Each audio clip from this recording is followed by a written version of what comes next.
Hello YouTube, this is BUB'S Comics coming at you with a comic haul. I have going to do something just a little bit different this time around, and tell me what you think. See if you like all this extra research we can do. So first up, I've got Rawhide Kid number 12. It's from January of '57. I picked this book up on Facebook. I enjoyed a comic shop that I had been on while I've been on vacation once this past year, and looks like that's a Joe Manley cover, or Manili, I don't know. There you go. So I had seen the shop that was on while I was on vacation down in Tennessee, and there was a Facebook auction recently put on by this shop. So it was a reply auction, and I saw this book, and he had it at a real low price. And it's in rough condition. You can see the spine ticks and everything on there, but overall I was real happy with it, so there it is. Rawhide Kid number 12. It's a 10-cent comic. So cover art by Joe Manley. The main story is Range War. Art by Dick Ayers. I'm pretty sure that Dick Ayers took over this book at some point. I think somewhere around maybe 10 or 11. So this is an early one of the Dick Ayers run. It says the Rawhide Kid is leading a band of settlers onto open government land near Shotgun City when he comes across a roadblock with armed guards. It goes on from there. There's a lot that goes into these stories. These older, like if you open this comic, like a single page of this comic would hold more story and dialogue than your average modern comic from cover to cover. So if you like to read, these older books from the 50s are usually filled with tons of good reading and great story. All right, next up we have The Flash, number 225. This one's co-starring in this issue the Green Lantern. You can see Zoom on the front, or Reverse Flash rather, on the front there. Look at all that. That's pretty cool. It says, "Let's go, Reverse Flash. Now that Green Lantern is under arrest, you are my new crime-fighting partner." That can't be good. So, but I like to see kind of Green Lantern get crapped on every now and then, so I enjoy that.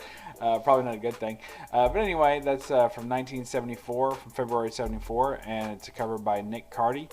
I'm not a huge Nick Cardy fan.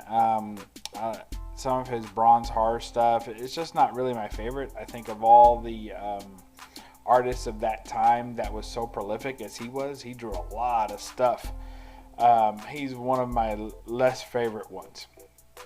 But you can't deny that there's definitely talent here, and a lot of people really do like his art style. I just, I think it's pretty good, but I'm not like a huge fan of it. It's always kind of goofy to me. Has a little too much fun with it. Anyway, cover art by Nick Cardy. Green Lantern, Master Criminal is the main story of this one, of the 25th century. Script by Cary Bates. Pencils by Irv Novick. Inks by Dick Giordano. So when a weird alien horse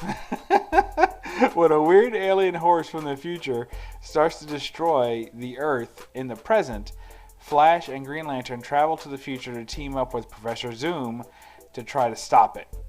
And then a couple other things in there. So pretty cool. It's got a 20-cent cover price, so I'm loving that. Next up we have X Factor versus the Alliance of Evil. So this is X Factor number 5.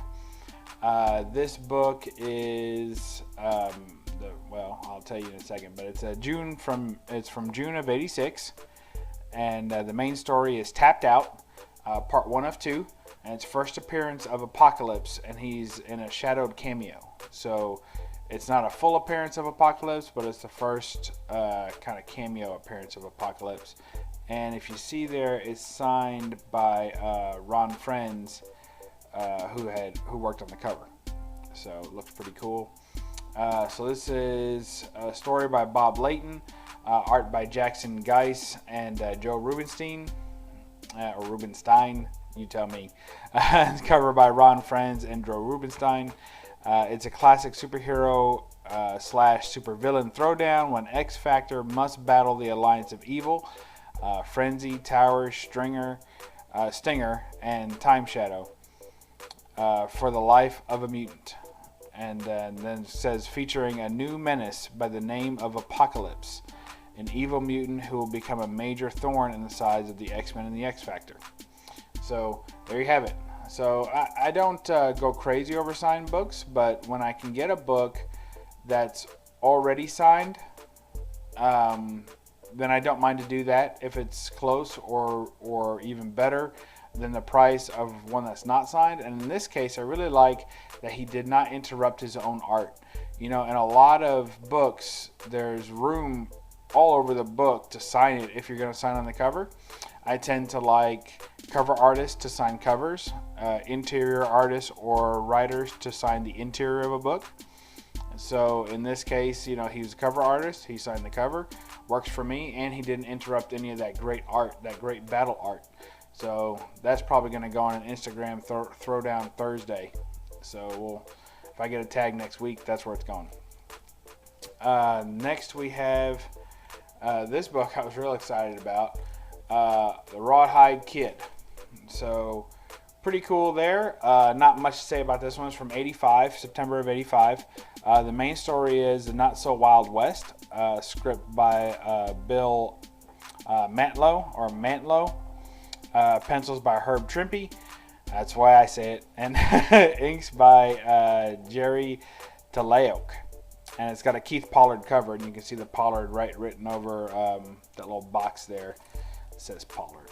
So that's an easy one to identify. His marking is always very clear. Pretty cool cover, and it's signed by Herb Trimpe. So, you know, I'll take that all day long. All these have the COAs and stuff, so pretty cool. It's in that old Mylar, that real thin Mylar that I can't stand the sound of.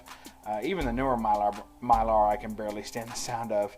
But the Mylar actually gets pretty dirty, and it attracts a lot of, especially the older ones, they attract a lot of dust and debris to them because they get kind of static electrified. So, any case, that one's cover price of 75 cents. Pretty cool book. You know, this breaks the rule. So if I was out there getting this book signed myself, and I would have had Herb Trimpe sign the interior because he did not work on the cover. But he's got a pretty cool signature. I didn't have his signature in a collection. Even though I have this now, I'm still not really counting that signature. I'm not counting this signature as off my list because I'd still like to have his signature on a cover that he did. But still, pretty cool to have that. Like I said, I already have a copy of Rawhide Kid #2. I have the whole set from this miniseries. These miniseries are great to pick up generally. I already have the whole set, so this is a duplicate for me, but this one's got Herb Trimpe's signature on it, so I'll take it. So that's it. I hope y'all enjoyed that, and I gotta tell you, it's been fun. I've been picking up a lot of good books lately, in my opinion, and really enjoying the hobby right now. It's settled into a nice, easy thing for me to pick up these books and to enjoy them, and kind of I'm slowing down a little on my random pickups, so I'm having more time to read. So I really enjoy that too. So that's it from BUB'S Comics today. I hope you all enjoyed that, and I'll catch you on the next one. Read a comic. Thanks. Bye.